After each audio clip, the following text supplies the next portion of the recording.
अभी question number 4 चल question number 4 से चालू करते हैं। क्वेश्चन नंबर 1 क्या है? Calculate the usage of energy in electron volt as well as joule, बराबर? if wavelength is given. Second was for 1 mole I think, that is Einstein वाला, और तीसरा था फ्रीक्वेंसी के टर्म्स में ना, वो नॉर्मल वाली चीजें हो गई है तुम्हारी। क्वेश्चन नंबर 4 लिखो फिर। Calculate the number of photon emitted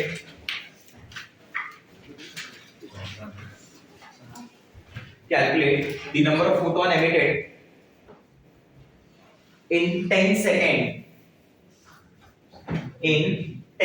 second by 100 watt bulb in 10 second by 100 watt bulb if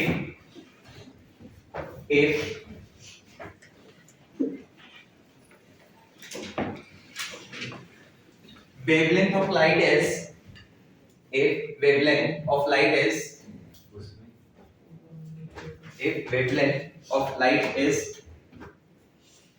3000 angstrom. Wavelength of light is 3000 angstrom. Now listen. नया पार्ट क्या आ गया इसमें? ये 100 वॉट ना। 100 वॉट बल्ब का मतलब क्या हुआ? जब आप जाके देखे, अगर बल्ब खरीद रहे हो, आप बोलते कि मुझे 20 वॉट की बल्ब चाहिए, मुझे 30 वॉट की बल्ब चाहिए, 40 वॉट की बल्ब चाहिए। मतलब वॉट का मतलब वहां पे क्या हुआ? जूल पर सेकंड। 1 वॉट इज 1 जूल पर सेकंड। मतलब ये जो बल्ब है, ये 1 जूल एनर्जी रिलीज कर रही है पर सेकंड पे। हर सेकंड में 1 जूल एनर्जी दे रहा है। तो अगर ये बल्ब 10 सेकंड के लिए चालू रह गई, तो आपको कितनी एनर्जी दे देगी? 10 जूल। एक हिसाब से तो यही हुआ। 1 वॉट की बल्ब है, ये बल्ब कितनी की है? 100 वॉट की है। इसकी मीनिंग समझा दो मुझे। मतलब ये 100 जूल पर सेकंड पे चल रही है भाई। समझ रहे बात को? ठीक है। सो कैन आई से लाइक दिस दैट 1 सेकंड पे ये 100 जूल का एनर्जी देगा। ये बल्ब तुमने चालू कितनी देर रखी? 10 सेकंड। क्वेश्चन में 10 सेकंड दिया है ना? तो 1 सेकंड में अगर इतना, तो 10 सेकंड में 1000 जूल हो जाएगा। तो एग्री विद मी? यस। मतलब एनर्जी उस बल्ब से कितनी एमिट हुई, कितना रेडिएशन एमिट हुआ उस बल्ब से? 1000 जूल का। क्वेश्चन को समझ रहे हैं अपनी लैंग्वेज में? कि जो बल्ब लगी हुई है वो 10 सेकंड तक चालू थी, 100 वॉट की बल्ब है, तो 10 सेकंड के अंदर उसने टोटल एनर्जी एमिट किया 1000 जूल। ई दिया है इसने, लैम्डा दिया है, पूछा क्या है? Find out the number of photons. क्या इस फार्मूले में मैं जा सकता हूं? E is equal to n into hc by lambda. Your energy is given in joule. Whenever energy is given in joule, wavelength has to be in meter. Shortcut उसी हिसाब से, बराबर? नंबर ऑफ फोटॉन्स, hc की value तो constant है, याद किए तुमने? मैंने तो दोनों का मल्टीप्लिकेशन भी याद किया हुआ है। हाँ या ना? तो क्या लिखेंगे? एनर्जी जूल हो गई, कितना लिख देंगे?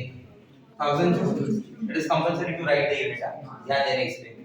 equal to n hc 6.6 into 10 raised to minus 34 joule second. Velocity of light 3 into 10 raised to 8 meter per second. Clear है? तो अगर मैं ये देखता हूँ कि h और c यहाँ पे देखता हूँ, तो मैंने यहाँ पे बताया था कि उसका अप्रोक्सीमेट प्रोडक्ट 19.8 होता है। वी राइट जनरली 20, ठीक है? Approximate 20 into 10 raised to minus 26 joule into क्या चाहिए? मीटर पर सेकंड। वेवलेंथ तुम्हें मीटर में ही लेना पड़ेगा। वेवलेंथ तुम्हारे पास कितना है? 3000 एंगस्ट्रॉम है, तो 3000 into 10 raised to minus 10 metre. Metre metre gets cancel, joule joule gets cancel, बराबर? और पर सेकंड भी कहीं ना कहीं तो जाएगा।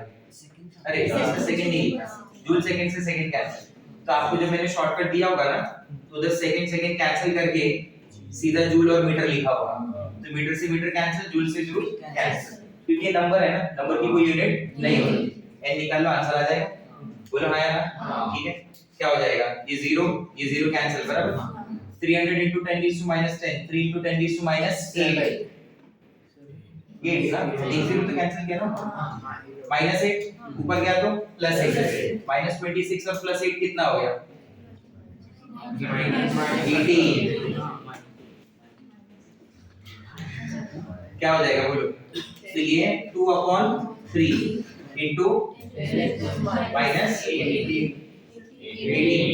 बराबर, इधर क्या है 1000 बराबर, 1000 इंटू 3 कितना हो गया 3000, 3000 डिवाइड बाय 2 बराबर इंटू -18 n है, -18 ऊपर गया 1500 into 10⁻80 number of photons, 1.5 into 10⁻21 is the number of photons. Clear है बात? Okay.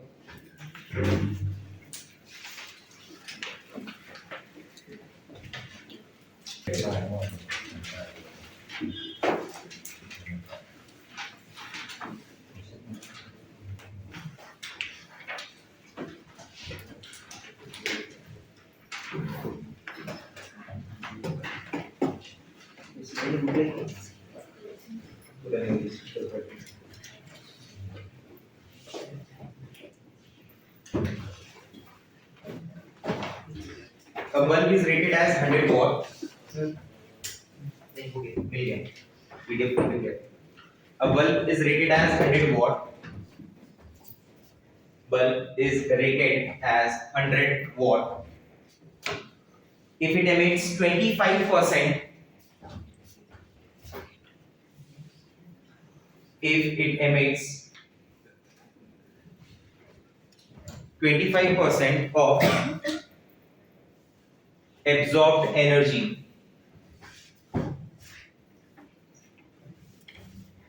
25% of absorbed energy as red light, bracket में उसकी वेवलेंथ लिख लेना रेड लाइट की 6600 एंगस्ट्रॉम, ये अप्रॉक्स वेवलेंथ दी है मैंने 6600 एंगस्ट्रॉम 6600, फिर ब्रैकेट क्लोज लिखा। आगे है how many photons are emitted, how many photons are emitted out, how many photons are emitted out by the bulb per second,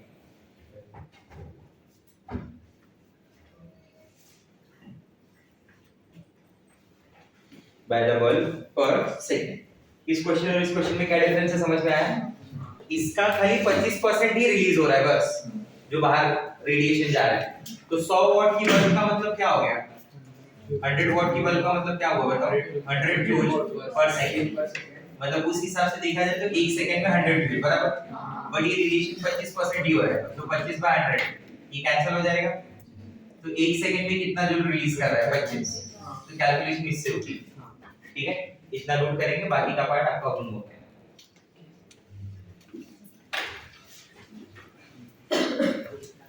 फिर क्वेश्चन नंबर 6 स्टार्ट करते हैं।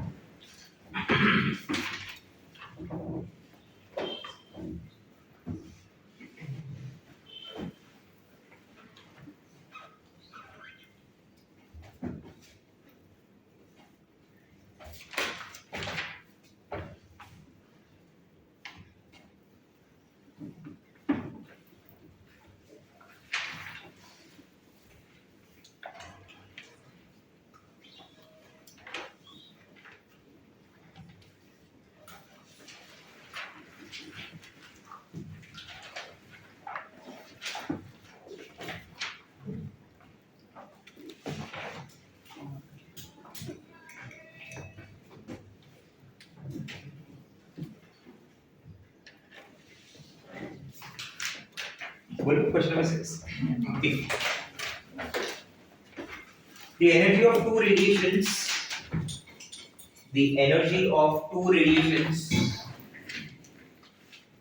are given. The energy of two radiations are given. One with a wavelength of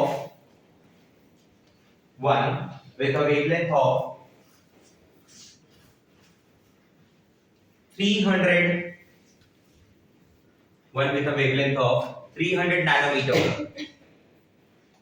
One with a wavelength of 300 nanometer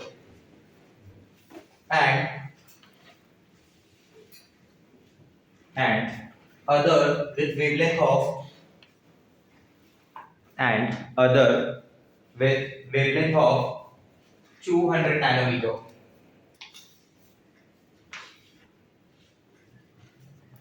Other with wavelength of 200 nanometer. Full stop. Number one, compare the energy of both radiations. Compare कर पाएंगे दोनों की energy? क्या आएगा answer बताओ? क्या मैं ऐसे बोल सकता हूँ कि फॉर्मूला क्या लिखते हैं हम लोग? E is equal to hc by lambda. तो E और लैम्बडा का रिलेशन क्या आया? इनवर्स. तो उस हिसाब से मैं क्या बोलूंगा? E1 by E2 is equal to lambda 2 by, क्योंकि ये तो कांस्टेंट ही होता है ना. तो लैम्बडा 2 कितना दिया हुआ आपको? 200 नैनोमीटर. और लैम्बडा 1 तो इस हिसाब से व्हाट्स द आंसर? तो E1 by E2 का आंसर 2 by 3. और अगले क्वेश्चन में दिया है calculate the energy of both radiation. दोनों के ये तो कंपेयर किया ना आपने एनर्जी, और यहाँ पे कैलकुलेट करके निकालिए. स्टार्ट. कंपेयर मैंने किया, कैलकुलेट आप कर दो. आप एनर्जी मुझे इलेक्ट्रॉन वोल्ट में भी बताएंगे तो भी चलेगा, कोई इशू नहीं है. First you find out in electron volt, बाद में जरूरत पड़ी तो कन्वर्ट कर लेंगे उससे. शॉर्टकट याद है सबको? अगर वेवलेंथ नैनोमीटर में दी है तो 1240 divided by wavelength in nanometer. In that case, you will get the energy in electron volt. बाजू वाली क्लास में आज 5 लोगों को फॉर्मूलाज दिए हैं बैठ के लिखने के लिए. नहीं याद होगा तो नेक्स्ट लेक्चर में तुम्हारा भी नंबर है. कोई भी 5 से 6 लकी विनर मौका मिलेगा उन्हें. Come on, find out the answer.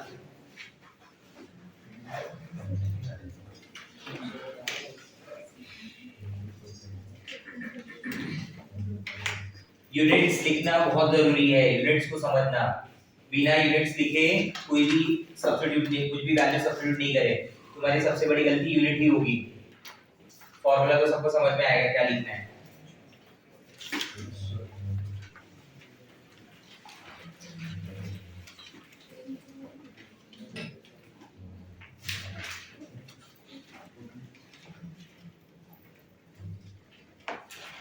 E1 का आंसर है, जल्दी करो.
अप्रोक्सीमेट मतलब 4/6 is what? 2/3.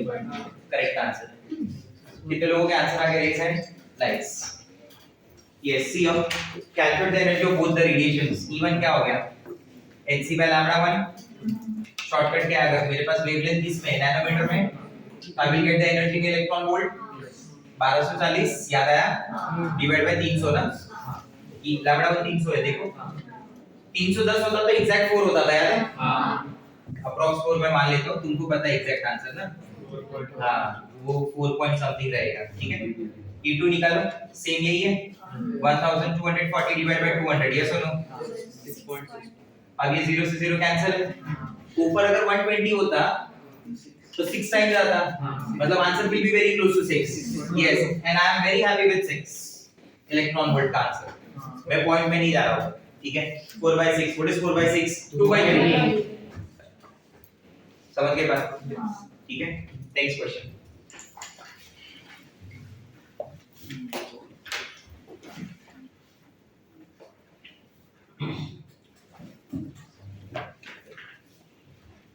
अगला क्वेश्चन लिखो, light of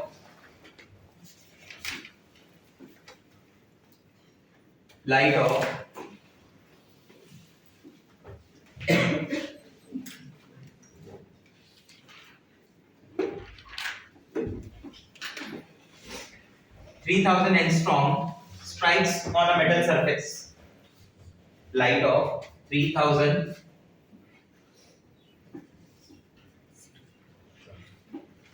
angstrom strikes on a metal surface. If 60% of light is transmitted, if 60% of light is transmitted back, 60% of light is transmitted back,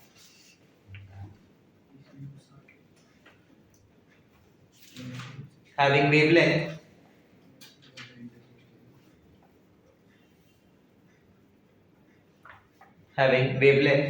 of 6000 angstrom.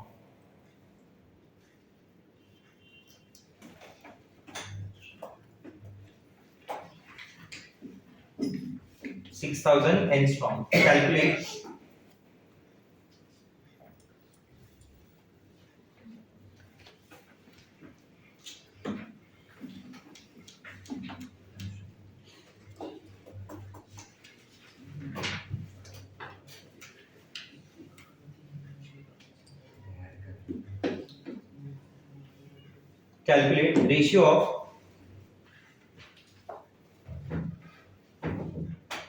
of incoming and transmitted photon. Ratio of incoming and transmitted photon.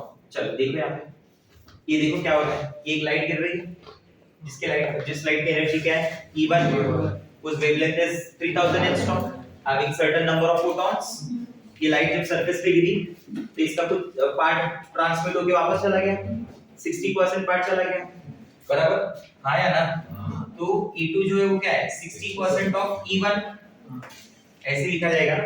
इसको थोड़ा और अच्छे से कैसे लिखोगे, 60% मतलब क्या समझाया मैंने तुम्हें, 60 आउट ऑफ 100, यही समझाया ना हमेशा, 60 आउट ऑफ 100 ऑफ E1 ना। तो और थोड़ा मैथमेटिकली क्या लिखोगे, 0 0 कैंसिल, 6/10 इनटू E1, सही चीज है ये, बराबर। लैम्डा 2 कितना दिखा रहा है, 6000 एंगस्ट्रॉम का दिखा रहा है, इसका भी फोटॉन होगा जो N2 होगा, उसने वही पूछा है, calculate the ratio of incoming and incoming and outgoing photon, number of photon का रेशियो बताना है। तो N1/N2 है, ठीक है। अभी कोई स्टूडेंट क्या सोचता है मालूम है, E is proportional to N, ऐसा भी सोचते लोग, E is proportional to N, पर उसके लिए लैम्डा शुड बी कांस्टेंट ना। क्या लैम्डा कांस्टेंट है दोनों का? तो फिर ये फॉर्मूला तो कभी यूज ही नहीं कर सकते भाई, दोनों की वेवलेंथ अलग अलग है, वेवलेंथ वहां पे ये लैम्डा वेरिएबल है, Hc कांस्टेंट होता है ना, नहीं समझ बराबर। मेरे पास फॉर्मूला क्या है, मेरे पास एक फॉर्म है वहां पे देखो, जिसमें मैंने लिखा है E2 6/10 E1, E2 की जगह क्या लिख सकता हूं, N2 Hc/λ2 is equal to 6/10 N1 Hc/λ1, ये तो कैंसिल हो गया, हाँ ना बोल दो भाई, λ1 इधर आ जाएगा, λ1/λ2 is equal to 6/10 N1/N2, λ1 की वैल्यू क्या है, अपॉन 6000 ना, 1/2 हो जाएगा, ठीक है। 6/10 इनटू N1/N2, तुम्हारा चेहरा दिखते हुए आगे कंटिन्यू करना पड़ता है, ये 10 इधर आएगा, ये 6 इधर आएगा, 10/12 इज इक्वल टू N1/N2, बराबर, 10/12 5/6 is N1/N2, this is the ratio of number of photons, ठीक है। चलिए कॉपी करो।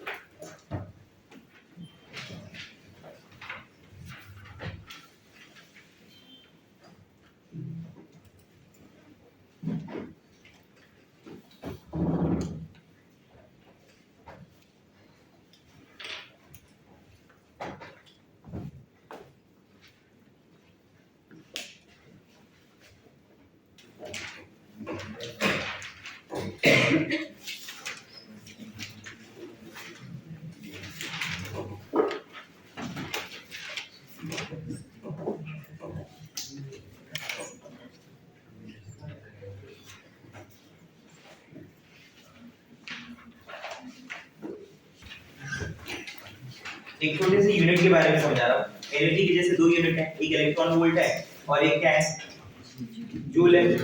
दो यूनिट है ना, तो इलेक्ट्रॉन वोल्ट का टर्म कैसे आ रहा है वो समझा रहा हूँ। तो लिख दो वहां पे इलेक्ट्रॉन वोल्ट, हेडिंग डाल दो इलेक्ट्रॉन वोल्ट। रिप्रेजेंटेशन में उसको ईवी लिखते हैं।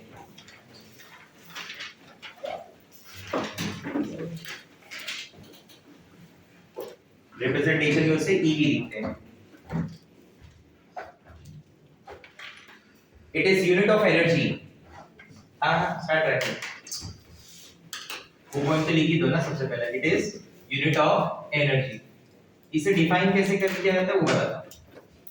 देख लो, 2 मिनट देख लो यहाँ पे ध्यान से। Everyone see on, these are the two plates, these are the two plates, metal plates, ठीक है। ये दो मेटल प्लेट्स हैं, एक तरफ मतलब कनेक्टेड है मान लो negative terminal of the battery, the other one is connected with the positive terminal of the battery, that you know very well, yes और नो गाइस, ठीक है। ये negative terminal of the battery metal पे, इस पे क्या है, electrons है। अभी के लिए मैं क्या बोलता हूं कि ऐसा अज्यूम करके चले कि these electrons are at rest, these electrons are at rest।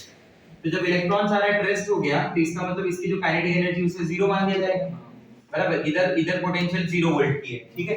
ये सामने जो है वो 1 वोल्ट, मतलब दोनों का यहाँ का पोटेंशियल डिफरेंस 1 वोल्ट का है, ठीक है। यहाँ पे कुछ काइनेटिक एनर्जी होगी, यहाँ पे कुछ पोटेंशियल एनर्जी होगी। Do you agree with this? अब ये चेंज होगी किसी दूसरे काइनेटिक या पोटेंशियल में कन्वर्ट होगा। सामने की प्लेट क्या है, पॉजिटिव है, जिस पे पोटेंशियल कितनी की अप्लाई हो रही है, 1 वोल्ट, ठीक है। ये 0 वोल्ट पे और ये 1 वोल्ट पे, ऐसा समझ लीजिए, ठीक है। अब इस तरफ ये जो प्लेट है ना, ये पॉजिटिव चार्ज प्लेट है। These are the electrons.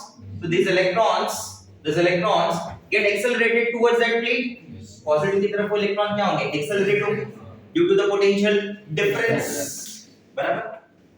तो there will be change in kinetic energy as well as potential energy, और वो बन जाएगी Ke2 और Pe2।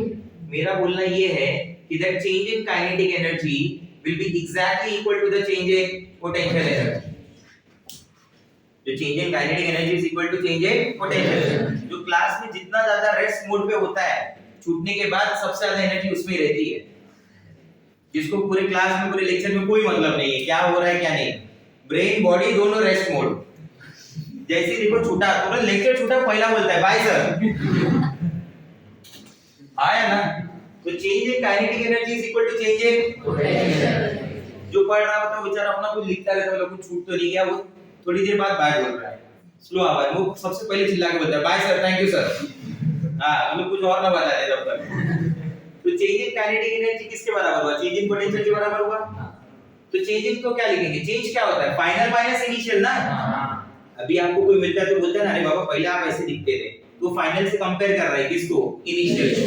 अरे हम देखो बगीचा कितना बड़ा ऐसा दिखा दे इतने थे, अरे तो 10 साल पहले भी देखा था ना, वो नहीं बोलते। Ke2 minus Ke1 आया ना। इधर क्या लिखेंगे, Pe2 minus Ke1। एग्री? यहाँ के लिए तो Ke1 0 है के हिसाब से, ठीक है। मैं उसे मॉड 11 अभी के लिए रख रहा हूँ। Pe2 minus P1, if a charge Q, ये सुना होगा आपने, पता होगा, if a charge Q is placed under potential V, then its potential energy is QV। उसकी पोटेंशियल एनर्जी क्या होती है, QV। तो उस हिसाब से इसकी होगी Q into V2। यहाँ पे चार्ज इलेक्ट्रॉन है इसलिए मैं दोनों को सेम मान रहा हूँ, इसको QV2 और इसको QV1, चार्ज सेम है, कॉमन ले लिया उसे। तो क्या लिख सकते हैं, V2 minus V1 is the potential applied. इधर के लिए V2 क्या है 1, V1 क्या है 0, तो वो 1 वोल्ट हो गया। और चार्ज क्या है E, इलेक्ट्रॉन का चार्ज तो E होता है ना, इनटू मॉड तो है ही ना अपने पास, और डेल्टा V क्या हुआ बोलो 1, मतलब ये E into 1V ना, तो इस हिसाब से क्या आ गया 1eV। ये डेफिनेशन दी जाती है 1eV। If an electron is accelerated from rest, if an electron is accelerated from rest under a potential of 1 volt, under a potential of 1 volt, then its kinetic energy increased by 1 electron volt. Then its kinetic energy increased by 1 electron volt. आ रहा है समझ, ठीक है। तो first you write down the definition, बाद में ये copy कर लीजिए। लिखिए, if an electron is accelerated, Write down the definition. If an electron is accelerated from rest,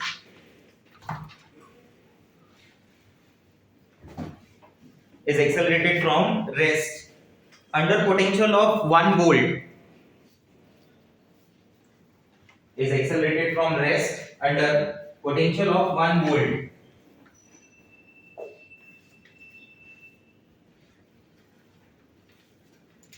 under potential of 1 volt,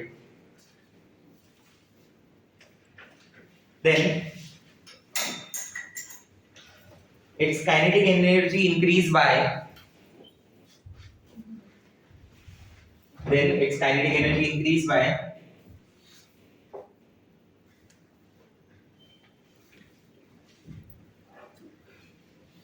increase by 1 electron volt. देखो अपने case में क्या था, ये देखो जरा अपने केस में Ke1 0 था ना, तो डेल्टा Ke क्या होता है, Ke2 minus Ke1 equal to Q into delta V, ये समझा, Q into delta V क्यों लिखा, तो उस हिसाब से मेरे लिए तो Ke1 क्या हो गया 0, तो Ke2 minus 0 is equal to Q into delta V, आया ना, तो Ke2 is equal to E into 1V, इसलिए वो आंसर क्या आया 1 eV अपने केस में अभी के लिए। अगर Ke1 की कुछ सर्टेन वैल्यू होती तो दोनों पुट कर दे, Ke2 और Ke1 को उसमें ऐड कर दे तो आपको Ke2 मिल जाता, हाँ या ना, समझे, ये कॉपी करेंगे। Will start with questions.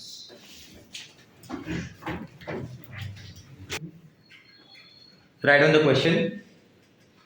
If an electron is accelerated from initial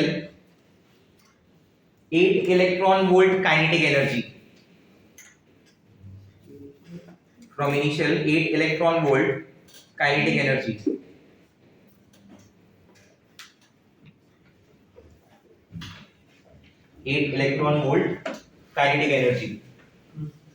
under 3 volt potential, 3 volt potential, calculate its final kinetic energy,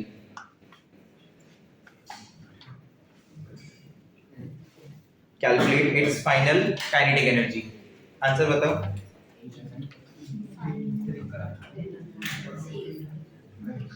11 कितना आएगा फाइनल काइनेटिक एनर्जी, कितनी आएगी 11 कितनी 11, सिंपल से। इस बार Ke1 0 नहीं है, इस बार Ke1 की वैल्यू क्या है 8, तो ये माइनस उधर गया तो गया प्लस 8, ये कितना दिया था तुम्हें, अरे बोलो यार, ये कितना था 3 था, 3 इलेक्ट्रॉन वोल्ट ना, ये कितना 8 है, तो Ke2 minus 8 उधर गया तो क्या होगा, आया ना, पहली बैच है जिसमें ये मुझे लिख के बताना पड़ा। दो 5 लोग मुझे देखने लगे जब 11 सुने हुए 11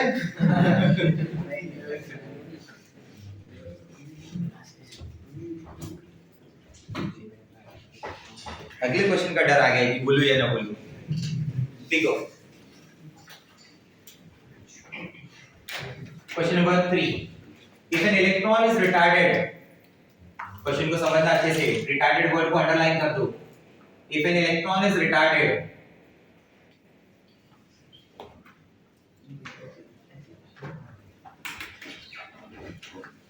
if an electron is retarded from initial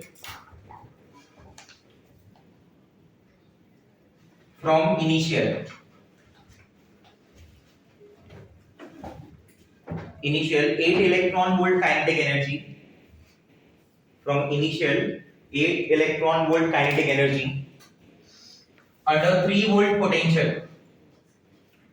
under 3 volt potential,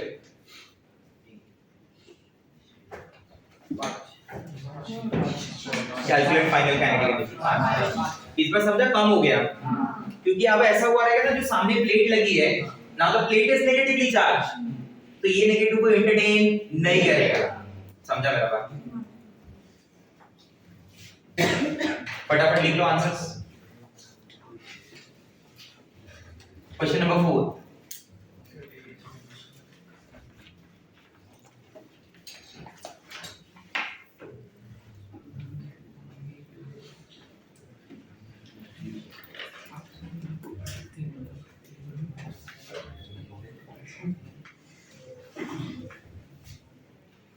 चलो 3 बस होता है।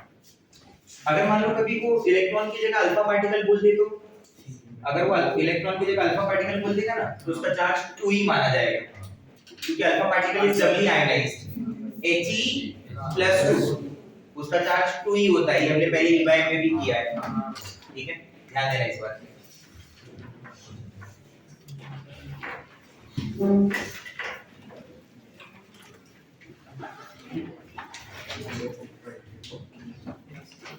अगली हेडिंग लिखे नए पेज से, फोटो इलेक्ट्रिक इफेक्ट।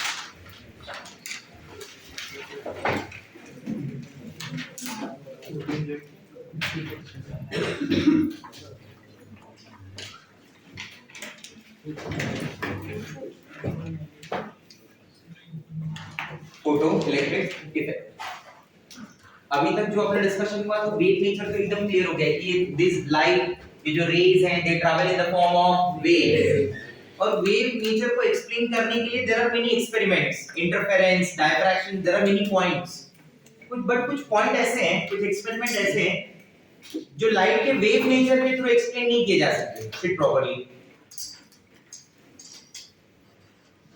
जो लाइट के वेव नेचर से एक्सप्लेन नहीं किए जा सकते, उसके लिए लाइट के नेचर को पार्टिकल मानना पड़ेगा। क्या मानना पड़ेगा? Particle. And if you remember the particle nature, जहां पे एनर्जी का क्या हो, एक्सचेंज। मेरे पास मास से वेलोसिटी हो तो एक एनर्जी है ना, मोमेंटम होता है। अगर दो बॉडीज के बीच में एनर्जी एक्सचेंज हुआ तो मतलब उनका नेचर क्या है? पार्टिकल। याद है उस दिन बताया था? याद है कि नहीं आया?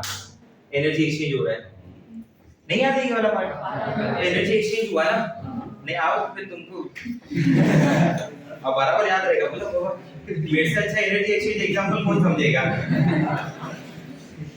तो अभी ये चीज कैसे यहाँ पे वो देखते हैं। मान लो एक मेटल सरफेस है, metal surface definitely metal atoms होंगे, मेटल एटम के अंदर इलेक्ट्रॉन भी होगा, ये बात तो करेक्ट है एकदम। और एक लाइट है, ये इंसिडेंट लाइट है, इंसिडेंट रेडिएशन, जैसा बोलना है आपको वैसा बोलो। When this incident light, incident radiation of certain frequency, एक वैल्यू चाहिए मुझे जो है वहां पर, ठीक है, उतने फ्रीक्वेंसी की जो लाइट है वो इस मेटल प्लेट पे स्ट्राइक हो रही है और यहां से इस इलेक्ट्रॉन को बाहर निकाल रही है। यहां से इस इलेक्ट्रॉन को क्या कर रहे हैं? बाहर निकाल। ये इलेक्ट्रॉन बाहर चला गया, तो ये जो इलेक्ट्रॉन बाहर जा रहा है ना, this electron will be called as ejected electron और it is also called as photo electron. समझा? और ये जो फेनोमेना हुआ इसी को बोला जाता है photoelectric effect. When a light of certain wavelength, suitable frequency strikes on a metal surface, it ejects the electron. The phenomena is called photoelectric effect. Photo word क्यों आ रहा है समझ रहे हैं? Photo is related with what? Light. Photograph इसलिए बोलते थे। आया ना? ठीक है। अब पॉइंट क्या है मालूम है? कि यहाँ क्या हुआ है बेसिकली? यहाँ पे क्या हुआ वो समझाता हूँ मैं, देखो थोड़ा इसके अंदर और समझते। ये मेटल एटम है, अभी तक मैं पूरी प्लेट की बात कर रहा था, मैं एक मेटल एटम में बात कर रहा हूँ। मेटल एटम की सीन क्या होती है? न्यूक्लियस पार्ट होता है, ऑर्बिट होता है, बोलो हाँ ना भाई, ठीक है। वाईफाई दिख रहा है? शाबाश। Nucleus, shell number 1, number 2, number 3, number 4, ये मान लो सबसे दूर का इलेक्ट्रॉन है जिसे बोला जाएगा आउटर इलेक्ट्रॉन, जो सबसे लूजली बॉन्डेड है विद द न्यूक्लियस। बराबर? जैसा आप क्लियर एकदम फील करते हैं अपने खुद के घर में। कुछ भी हो, घर वाले 5 वक्त का खाना, नॉर्मली लोगों में 2 होता है, तुम्हारे में 5 बोलना पड़ता है। बराबर? 5 वक्त का खाना, बराबर, कपड़े, रहने के लिए जगह, सब कुछ दे रहे हैं ना। भले दिन भर कुछ भी बोलते हो, कुछ काम का नहीं है, ऐसा है, वैसा है, ये है, वो है, बट रखा है ना घर में तुमको। भले तुम्हें लगता है कि फोर्स ऑफ अट्रैक्शन तुम्हारे साथ कम है, बट हो ना घर में, वही सेम हालत उसकी भी है, ऐसा मान लो। It is a part of atom, वो एटम का हिस्सा है। It is a part of atom, वो एटम का हिस्सा है। भले ऐसा बोला जाए कि ये जो न्यूक्लियस के नजदीक है, इसको ज्यादा अट्रैक्शन है, इसको कम है, अट्रैक्शन तो है ना। जो बातें घर वाले आपको खुद बोलते हैं वो कोई दूसरा बोलते तो देखो आया ना। खुद बोलेंगे चलेगा, दूसरा नहीं बोलना चाहिए। घर का हिस्सा है ना। हाँ, listen. So it means definitely there is some force of attraction ना, जब तक तुम्हें घर से बाहर नहीं निकाला है मतलब फोर्स ऑफ अट्रैक्शन है, भले थोड़ा ही हो, कुछ तो उम्मीद बची हुई है उनकी तुमसे। तो definitely there is some force of attraction between the outer electron and the so to overcome that force of attraction, इसे बाहर निकालने के लिए you have to supply energy ना। तो जैसे वो इंसिडेंट रेडिएशन आता है ना, वो एनर्जी आ रही है ना जो इस फोर्स ऑफ अट्रैक्शन को ब्रेक करेगी और इस इलेक्ट्रॉन को लेके बाहर चली जाएगी। हाँ है ना। सिंगल जब तक रहते कोई घर नहीं छोड़ता है।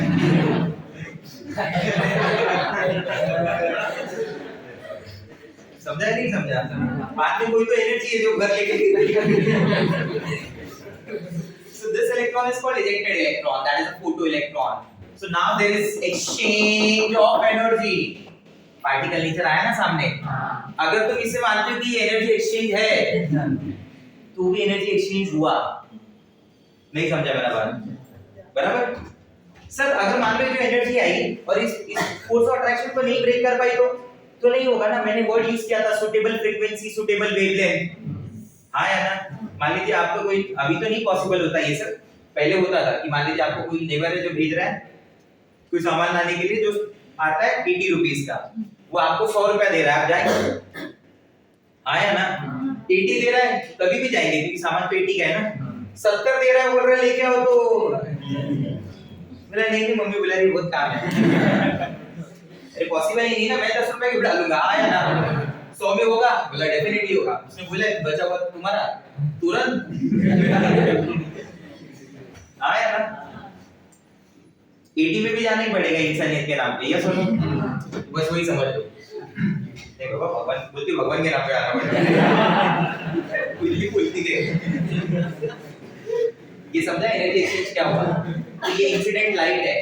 ये क्या है? इंसिडेंट लाइट है। ये जितनी भी एनर्जी लगती है टू रिमूव दैट इलेक्ट्रॉन, उसे बोलते हैं वर्क फंक्शन। क्या बोलते हैं? Work function. इसका सर्किट कैसे कंप्लीट होता है वो देखते हैं। ये मान लीजिए ये मेटल प्लेट हो गई, बराबर? ये मेटल प्लेट हो गई, माइनस प्लस ऐसा लगा हुआ है। ये दूसरी मेटल प्लेट हो गई, ठीक है? कम खाए भाई, थोड़ा कम खाए। ये उस मेटल में क्या होगा? इलेक्ट्रॉन्स होंगे। एक सुटेबल वेवलेंथ आ रही है, इंसिडेंट रेडिएशन है सुटेबल फ्रीक्वेंसी की, इलेक्ट्रॉन को इजेक्ट करा देगा। आना बोलो भाई। तो ये इलेक्ट्रॉन यहाँ से बाहर निकला, सामने की प्लेट पॉजिटिव है, थोड़ी देर पहले सीखा है, उसको एक्सेलरेट करेगी, अपनी तरफ खींच लेगी, तो इलेक्ट्रॉन की मूवमेंट यहाँ से यहाँ चालू हो गई। हाँ या ना? मतलब this is the direction of electron from negative plate to positive plate. Direction of electron is inversely proportional to the direction of current. हो गया, सर्किट कंप्लीट हो गया। हाँ या ना? यही सेम चीज होती है जो सोलर पैनल्स लगे होते हैं, उसी वो मेटल प्लेट होती है। सर कौन सी मेटल प्लेट ली जाए? ऐसी लो जिसमें इलेक्ट्रॉन सबसे इजीली निकले। अरे हाँ या ना? तो ऐसा बेस्ट ऑप्शन कौन देता है? 1A ग्रुप मेटल देते हैं। ऐसा बेस्ट ऑप्शन कौन देता है? 1A group metal. उसमें भी सबसे बेस्ट कौन होता है? Cesium is the best which give electron very easily. Give electron very easily. सबसे बेस्ट अगर कुछ पूछे आपको कि मेटल प्लेट किसकी यूज की जाए तो Cesium is the best, बराबर? ताकि वो इलेक्ट्रॉन सबसे इजीली देगा, क्योंकि Cesium का साइज बहुत बड़ा होता है, तो उसके न्यूक्लियस से इलेक्ट्रॉन उसका बहुत दूर होता है, तो force of attraction will be very, so that loss of electron takes place easily. Chemistry का एक सिंपल सा रूल है, chemistry never believes in long distance relationship, क्योंकि उधर फोर्स ऑफ अट्रैक्शन सबसे, वो बॉन्ड कभी भी टूट सकता है, तुम्हें पता भी ना चले। देखो 15 लोग हाँ भी बोल रहे हो, हाँ सही बोल रहे हैं आप, सही बोल रहे हैं, मैं रिलेट कर पा रहा हूँ। So the term is called work function.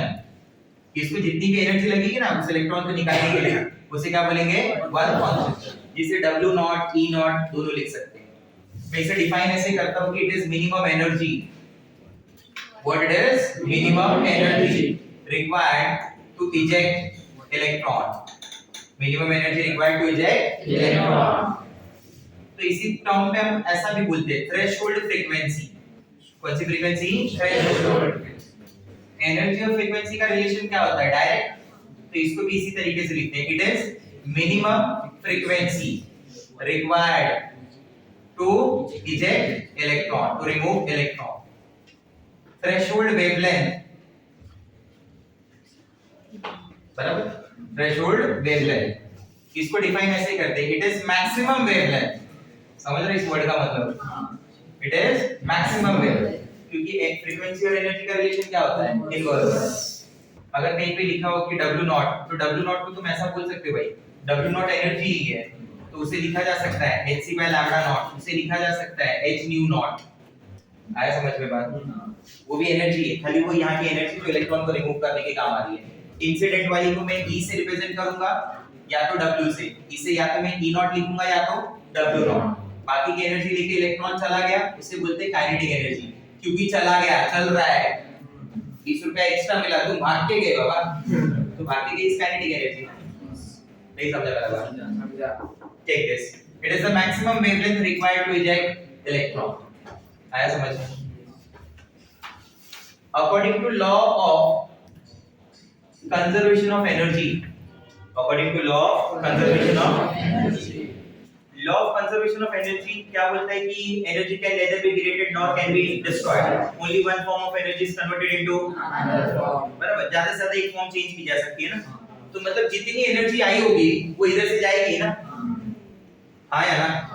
ठीक है, वो 100 रुपया तुम्हें मिला, उसको उस 100 रुपए का क्या हुआ? 80 का वो जो स्टफ था वो हुआ, 20 तुम्हारा हो गया, तो 100 इज इक्वल टू 80 प्लस 20 ना। तो इंसिडेंट फोटोन मान लो आ रहा है 100 इलेक्ट्रॉन वोल्ट का। कितने इलेक्ट्रॉन वोल्ट का? 100 इलेक्ट्रॉन वोल्ट। और मान लो ये निकालने के लिए चाहिए 40, तो 40 तो यहाँ यूज हो गया, बाकी 60 काइनेटिक एनर्जी की फॉर्म में चला गया। तो 100 is equal to what? 40 plus 60। तो यहाँ पे अगर बोला गया तो एनर्जी ऑफ इंसिडेंट फोटोन या इंसिडेंट रेडिएशन, कुछ भी बोलिए आप, जिसे मैं E से रिप्रेजेंट करता हूं, किससे? या W से, is equal to work function जो इलेक्ट्रॉन निकालने के लिए लग रहा है प्लस काइनेटिक एनर्जी मैक्स। इसे क्या लिखते हैं? E नॉट लिख सकते हैं। इसे क्या लिखते हैं? Ke max. क्या बोलते हो? हाँ या ना? तो मैं इसी को इस फॉर्म में भी लिखता हूं, देखो E is equal to E naught plus Ke max. But E naught ज्यादा यूज नहीं होता, ज्यादातर लोग ऐसा लिखते हैं E is equal to W naught plus Ke max. तुम्हें चाहिए तो तुम ऐसे भी लिख देना W is equal to W naught plus Ke max. This are the various forms. W E एक ही हुआ ना यहाँ पे, तो उसी को तो एनर्जी को तो बोलते हैं H न्यू। क्या बताया था? एनर्जी H न्यू ना, कल ही तो बात हुआ था। W नॉट को क्या लिखेंगे फिर? H new not. हाँ या ना? अगर मैं न्यू नॉट दे दूं तो W नॉट निकाल लोगे? बोले हाँ, कैसे? W not into H is new not into H is W not. अगर मैं आपको न्यू दे दूं तो W निकाल दोगे? बोले हाँ, new into H is W। ये तो पुराना लास्ट टाइम भी किया था, सिर्फ अभी नाम थोड़े अलग अलग हो गए ना। ये एनर्जी इंसिडेंट बोली जाने लगी और ये वाली एनर्जी वर्क फंक्शन बोली जाने लगी।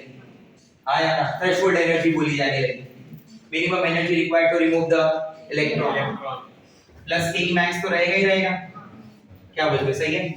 इसी को ऐसे भी तो लिखा जा सकता है hc by lambda is equal to hc by lambda not plus Ke max. क्या बोलते हो? हाँ या ना? ये सब फॉर्म फोटोइलेक्ट्रिक इफेक्ट इक्वेशन की फॉर्म है। आगे जो लिखूंगा वो भी फोटोइलेक्ट्रिक इफेक्ट इक्वेशन की फॉर्म है। क्या मैं इसको ऐसे लिख सकता हूं? Ke max is equal to E minus E naught। देखो जरा, तो क्या मैं इसको ऐसे लिख सकता हूं? W minus W naught। बोला हाँ। तो क्या मैं ऐसे लिख सकता हूं? H nu minus H nu naught। बोला हाँ। तो H कॉमन लेंगे, nu minus nu naught। Yes, नहीं समझा?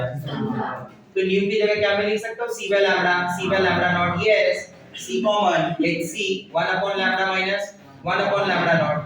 तो क्या मैं ऐसे लिख सकता हूं? HC lambda naught minus lambda upon lambda into lambda naught।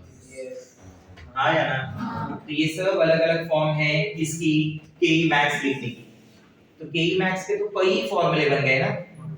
Ke max is equal to E minus E naught, W minus W naught, H common mu minus mu naught, HC common 1 by lambda minus is equal to HC lambda naught minus lambda upon lambda into lambda naught।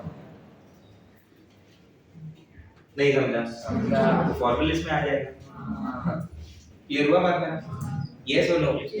मान लो कि अगर light आ रही है 100 की और इसको निकालने, electron को निकालने के लिए भी चाहिए 100, तो प्रोसेस होगा हाँ हो जाएगा।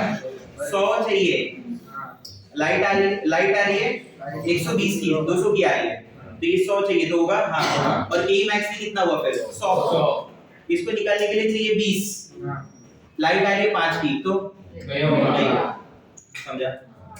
हाँ या ना? ठीक है।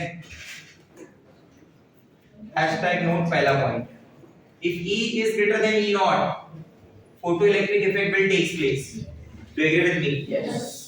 If E is equal to E naught, then also photoelectric effect will take place basically. If greater than or equal to बोलते हैं आप, if E is less than E naught, खत्म, नहीं समझा? ठीक है, बाकी का we'll do next.